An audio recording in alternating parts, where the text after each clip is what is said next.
Right. Thank you very much. I'm not going to talk about the nuclear aspect. That's a whole big subject. I think needs to be covered separately. But I do want to talk about the future of Russia and how I see the rupture of Russia in the coming years. And by the way, thank you for inviting me. I think this is an important initiative. Interestingly, that it coincides with the annual Captive Nations Week here in the United States. It's the last day of the Captive Nations Week, as you know, is established to free nations primarily from authoritarian communist regimes. So what I'd like to do is very briefly, I know I've been allocated about 10 minutes. I want to outline some key findings of my new book, which is just been published by Jamestown Foundation here in Washington. It's called Failed State, Planning for Russia's Rupture. And I must admit, I finished it before Russia's full-scale attack on Ukraine in February. It's taken a little while to publish because of updates and edits, and it's a big book, so it took quite a bit of time for editing and so forth. In any case, let me start by sort of the bigger picture. I think that in the wake of Russia's full-scale invasion of Ukraine, we are now witnessing a major transformation in European and global security. This is the sort of each generation there's a major turnaround, a new let's say era is beginning. I think a relatively peaceful post-Cold War phase, which is now of course over, is now history. We have entered a new era of international turmoil that I'm convinced will culminate in Russia's rupture, which is the subject of our conversation today. So I want to briefly look at two important factors. What does Russia's extended or full-scale invasion of Ukraine expose? And secondly, what future awaits the Russian state? So let me begin with the first. I think Moscow's attack on Ukraine fully revealed Russia as an imperial power that seeks to extinguish the statehood and identity of its Slavic neighbor, just as it forcibly Russified other nations. Russia, remember, took approximately 5 centuries, or Muscovy, should I say, took 5 centuries to assemble its empire. And unlike other colonial powers, the empire has not been fully dismantled. The rupture of the Russian Federation will be the third phase of imperial collapse, following, as I said, almost a generation ago, 30 years ago, the unraveling of the Soviet bloc, and then followed by the disintegration of the Soviet Union in the early 90s. The state that claimed for 70 years that it was a bastion of anti-imperialism and was inherited by the current regime has clearly demonstrated that Moscow's policy, regardless of the color of its flags, is fundamentally imperialist. It is important in this respect, and I think the Forum can do a lot of good educational work, not just in Europe and America, but elsewhere. It is important for the non-Western world to understand, including former colonized countries such as India, and of course all the African states, that Russia remains a colonial power. It's not a supporter of national liberation. Putin himself has asserted that non-sovereign states are colonies, including Russia's numerous national republics and regions. Two other factors, I think, have been highlighted by Russia's attack on Ukraine. One, the Kremlin does not respect the international borders of neighbors or any international treaties that stifle its ambitions. However, I would say this also signifies that Russia's international and internal borders are now also in dispute, also should be challenged. Secondly, Russia's state structure is much weaker than many Western analysts believe. We see this in its, let's say, incompetent, oftentimes, military attack on Ukraine. It's absolutely ridiculous disinformation campaigns. But even as it weakens internally, I would say, Russia will try to disguise its failure through external aggression to pose as a great power. As you all know, Russia's traditionally hidden, Maskirovka's traditionally hidden what's inside through propaganda, through aggression, through peace deals, peace treaties, and so on and so forth. Internally, I would say it's a rotting state. So, regarding Russia's future, and this is the sort of first part of my book, I talk about Russia as a failed state. Why is it a failed state? because it has been unable to transform itself either into a nation state, a civic state, or even a stable imperial state. And it's certainly not a federal state. Russia's numerous weaknesses are exacerbated by a convergence of factors, including dependence on export revenues based on fossil fuel, a contracting economy with little prospect of growth or global competitiveness, and intensifying regional and ethnic disquiet. Russia's full-scale invasion of Ukraine has accelerated the process of rupture by failing to achieve the Kremlin's key goals and resulting in growing military casualties, which again it hides, and damaging economic sanctions, which will bite increasingly as the year progresses. As we all know, Russia's constitution defines the country as a federation. In reality, it's nowhere near a federation. It is a centralized neo-imperial construct. But the artificial state is approaching the end of a regime cycle in which the political status quo will become increasingly precarious. Not since the fracturing of the Soviet Union have several simultaneous crises become so stark. I would say government inability to ensure sustained economic development, widening disparities between Moscow and the federal regions, deepening distrust of Moscow's governance, which I think will increase, and looming military defeat or indefinite stalemate in Ukraine, which will drain even further Russia's resources in the midst of sanctions. To prolong its survival, Russia needs to develop into a genuine federation.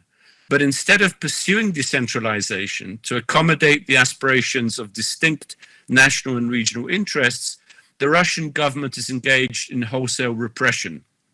And although the regime is obsessed with preventing protests, I believe simultaneous crises in several far-flung regions will overwhelm Moscow's repressive apparatus, or its ability to provide economic relief to try and subdue unrest. So I would put it this way, that Russia now confronts an existential paradox. Without political pluralism, economic reform, regional autonomy, and so on, the state structure will become increasingly unmanageable. However, even if democratic reforms are undertaken, several regions and republics could use the opportunity to push for secession. The chances for violent conflict may diminish in the event of systemic reform, if that is ever attempted. I doubt it will be. In fact, I'm sure it won't. But the prospects for violent conflict, I believe, substantially increase if reforms are indefinitely blocked. Public acquiescence and regime survival is based on an aggressive foreign policy, revisionism, militarism, and anti-Western propaganda. A major setback in Ukraine will propel power struggles and popular revolts against a discredited leadership. And as the country slides towards turmoil, the existing federal system will be viewed as illegitimate by expanding sectors of the population. And this will then create opportunities for independence. Moves towards separation by any of the non-Russian republics are also likely to provoke demands for self-determination among several regions. Several rich regions with ethnic Russian majorities. This would significantly weaken the center and lessen the likelihood of maintaining an autocratic state. Independence movements often start with demands for economic decentralization, and then they begin to escalate in response to central government failure and soaring local aspirations. As you know, there are an accumulation of grievances in the national republics and the Russian majority regions, sharply rising poverty levels, falling federal subsidies, deteriorating local infrastructure, absence of environmental protection, collapsing healthcare, rampant official corruption, and public alienation from Moscow, which I believe will be increasingly seen as an exploiting colonial metropolis. National and regional revivals, it's a positive side, I would say, can be energized by expectations of economic improvement, better government, political freedoms, and by international recognition once Moscow's overlordship is reduced and eliminated. Now, my last point I want to make is the Western response. I think NATO is unprepared, but it's going to face an urgent challenge in managing the regional impact of major turmoil in Russia. It will need to shield allies, NATO allies and NATO partners from any negative security consequences and plan for the emergence of new political entities.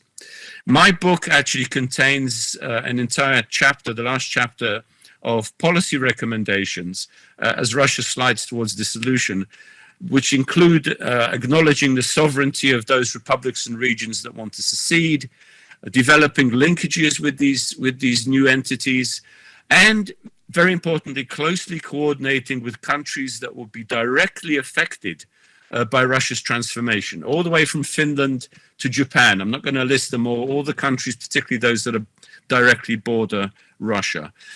Lastly, I would say it is in the direct security interests of all NATO states to help Russia either to federalize or to fracture, to decentralize or to disintegrate. The collapse of the Soviet bloc and the unraveling of the Soviet Union over 30 years ago should serve as a poignant lesson that geopolitical revolutions occur regardless of Kremlin disinformation or the West's wishful thinking about a permanent status quo with Russia. So I will stop here. I just want to wish the Forum and its organizers success in this historic initiative to help subject nations and suppressed regions regain their independent cultures, their languages, their identities, their sovereignty, and eventually their statehood. You have a vital mission to inform the West about the aspirations of your people and to issue a manifesto of freedom. And you can count on me to support your initiative. And I hope my book will help place your aspirations on America's geopolitical map here in Washington. I think I'll stop there and thank you again to everyone and best wishes for the rest of the conference.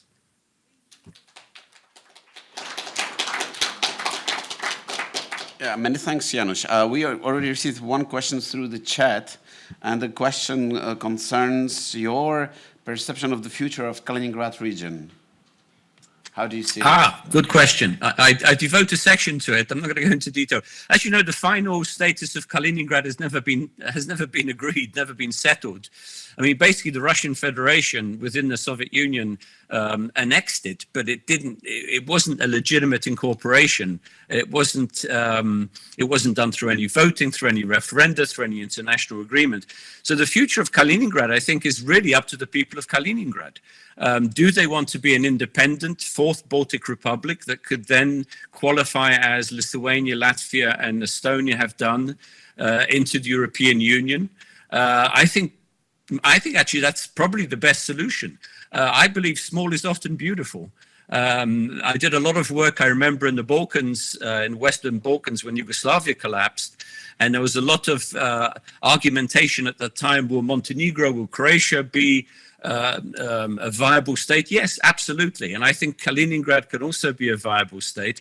But again, as we preach and practice self-determination, it's up to the residents of Kaliningrad to decide. But they need to be offered the possibilities, the prospects ahead for their state and for their economy. Thank you for that response. We'll say bye to you and hope to see you soon again at another occasion. So thanks a lot.